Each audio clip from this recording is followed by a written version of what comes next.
Il était une fois une fille. Et elle avait des cheveux si beaux et si longs que tous ceux qui la voyaient ne pouvaient pas quitter les yeux. Les brins étaient si légers, juste dorés.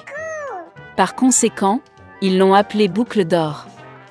Pour toute sa beauté, c'était une petite fille très coquine. Maman lui a toujours permis de marcher dans la cour, mais lui a ordonné de ne pas aller dans les bois derrière leur maison.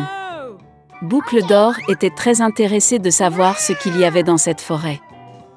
Et ainsi, alors que la mère n'a pas vu, elle a en quelque sorte quitté la maison dans la forêt. La fille a longtemps marché dans la forêt. Soit il trouve une baie, puis regarde une belle fleur, puis écoute le chant des oiseaux.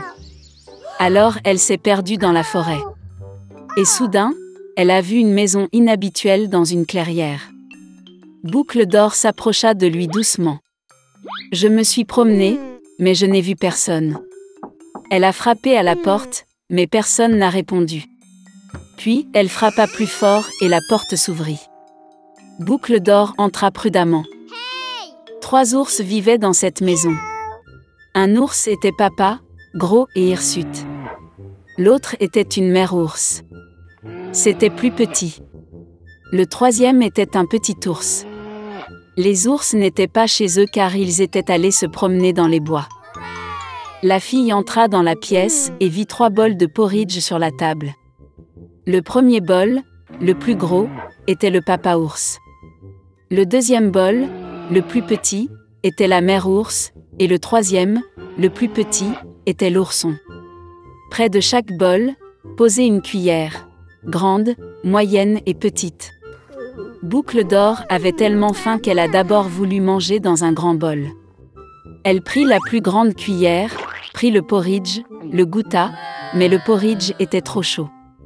Puis elle prit une cuillère moyenne, ramassa le porridge, le goûta, mais le porridge était trop froid. Enfin, elle prit une petite cuillère et goûta le porridge du petit bol. Cette bouillie n'était ni chaude ni froide, juste comme il faut. Et Boucle d'or a mangé toute la bouillie du petit bol.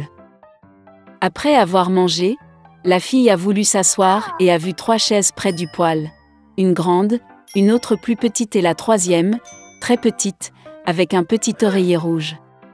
D'abord, elle a essayé de monter dans la plus grande chaise, mais n'a pas pu. Ensuite, la fille a essayé de s'asseoir sur la chaise du milieu, mais c'était très dur et inconfortable. Finalement, elle s'assit sur la plus petite chaise, et c'était parfait pour elle. Boucle d'or a tellement aimé la chaise qu'elle a commencé à se balancer dessus. La chaise a craqué, s'est cassée et elle est tombée au sol. La fille s'est levée et est allée dans une autre pièce. Il y avait 3 lits, grands, moyens et petits. Tout d'abord, Boucle d'or est montée sur le premier lit, mais il était trop haut et trop dur. Je me suis allongée sur celui du milieu, il était trop spacieux et mou. La fille s'allongea sur le 3e plus petit lit. Elle était juste pour elle. Boucle d'or se sentait si confortable et douillette qu'elle s'est rapidement endormie. La fille dormait profondément lorsque la famille des ours est revenue à la maison. Les ours ont eu très faim et sont immédiatement allés à table. En voyant son bol, papa ours s'est vraiment mis en colère. Quelqu'un mangeait mon porridge. Il grogna. La mère ours regarda aussi dans son bol et grogna moins fort. Quelqu'un mangeait aussi dans mon bol. Et l'ourson, voyant son bol vide, a pleuré bruyamment. Quelqu'un n'a pas simplement mangé de mon bol, il a mangé toute ma bouillie. Les ours ont senti que quelque chose n'allait pas, ont quitté la table et ont commencé à regarder autour d'eux. Papa ours remarqua que quelqu'un bougeait sa chaise et grogna d'une voix terrible. Quelqu'un était assis sur ma chaise. La mère ours regarda sa chaise et se plaignit. Quelqu'un était assis sur ma chaise et l'a déplacée de sa place. Et puis, l'ours a regardé sa chaise cassée et a encore pleuré fort. Quelqu'un ne s'est pas simplement assis sur ma chaise, mais l'a cassée. Les 3 ours entrèrent prudemment dans la chambre.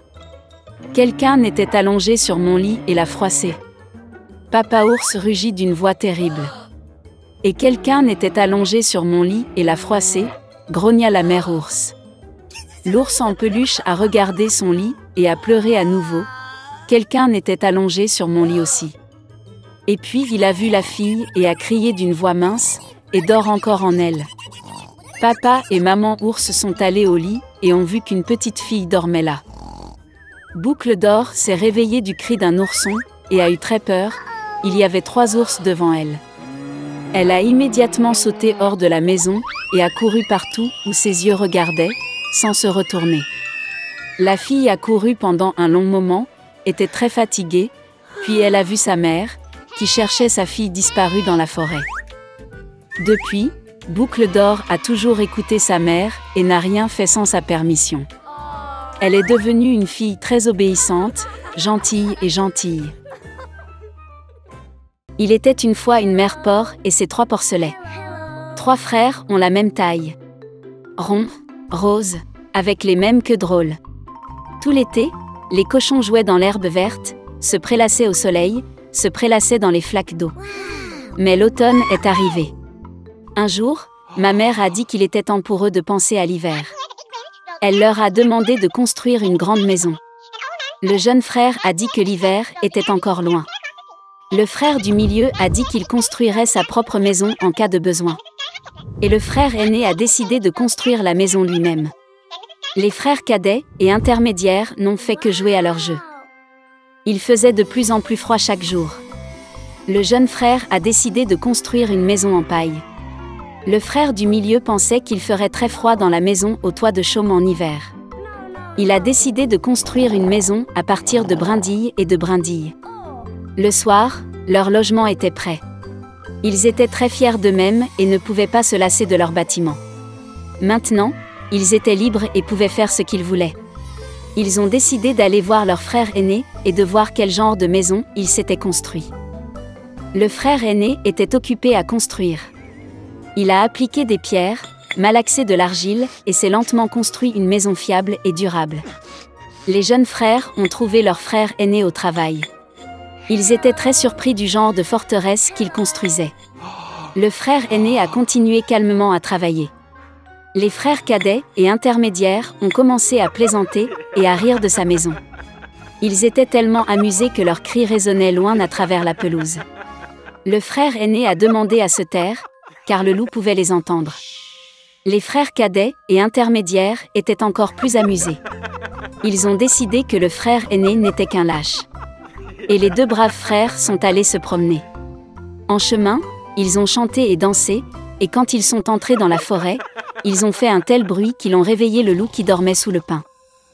Le loup mécontent et affamé se rendit à l'endroit d'où provenaient les hurlements de 2 cochons stupides. Les frères marchaient joyeusement et parlaient de la facilité avec laquelle ils traiteraient le loup. Et soudain, ils ont vu un vrai loup vivant. Il se tenait derrière un grand arbre. Il avait des yeux très mauvais et une énorme bouche à pleines dents. Les frères étaient si effrayés que leurs queues minces tremblaient finement, finement. Le loup se prépara à sauter, il fit claquer ses dents et cligna de l'œil droit. Les porcs reprirent soudain leurs esprits, hurlant à travers la forêt, se précipitèrent pour s'enfuir. Soulevant des nuages de poussière, ils se précipitèrent chacun dans sa propre maison. Le jeune frère a couru vers sa hutte au toit de chaume et a claqué la porte devant le loup. Le loup grogna et demanda d'ouvrir la porte. Le jeune frère, par peur, ne put prononcer un mot. Puis le loup a commencé à souffler. Le toit léger s'est instantanément envolé de la hutte au toit de chaume. Le loup prit une profonde inspiration et souffla une seconde fois, et la maison en chaume vola dans toutes les directions. Le loup était ravi, claqua des dents et se jeta sur son jeune frère. Mais le cochon esquiva habilement et courut. Il a couru à la maison du frère du milieu. Les frères réussirent à s'enfermer et se regardèrent avec consternation. Le loup s'est fâché et a commencé à souffler. La maison est légèrement de travers.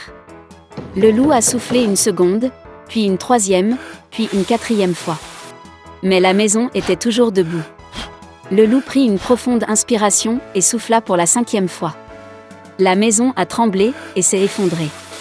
Une seule porte resta quelque temps au milieu des ruines. Dans l'horreur, les porcelets se sont précipités vers la maison de leur frère aîné. Le loup a couru après eux. Il était sûr que cette fois les porcs ne le fuiraient pas. Les porcelets se sont rapidement précipités devant le grand pommier sans même le heurter. Et le loup n'a pas eu le temps de se retourner et a heurté le pommier, qui le recouvrait de pommes. Une pomme dure le frappa entre les yeux.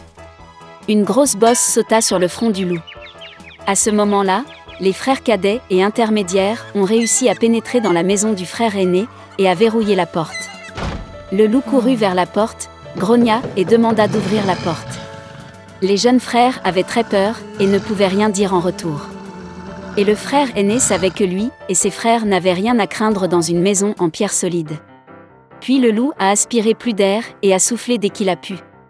Mais peu importe combien il a soufflé, pas une seule pierre n'a bougé. Et puis il a levé les yeux et a remarqué une grande et large cheminée sur le toit. Il monta prudemment sur le toit et commença à descendre le tuyau. Les cochons ont entendu un bruissement. Le frère aîné a immédiatement deviné quel était le problème. Il se précipita rapidement vers le chaudron, dans lequel l'eau bouillait, et en arracha le couvercle. Le loup descendit la pipe et tomba directement dans le chaudron. Ses yeux s'agrandirent sur son front. Le loup échaudé s'envola avec un rugissement sauvage et se précipita dans la forêt. Et les 3 petits cochons se sont occupés de lui et étaient heureux d'avoir si habilement enseigné une leçon aux méchants voleurs. Dès lors, les frères et leur mère ont commencé à vivre ensemble, sous un même toit.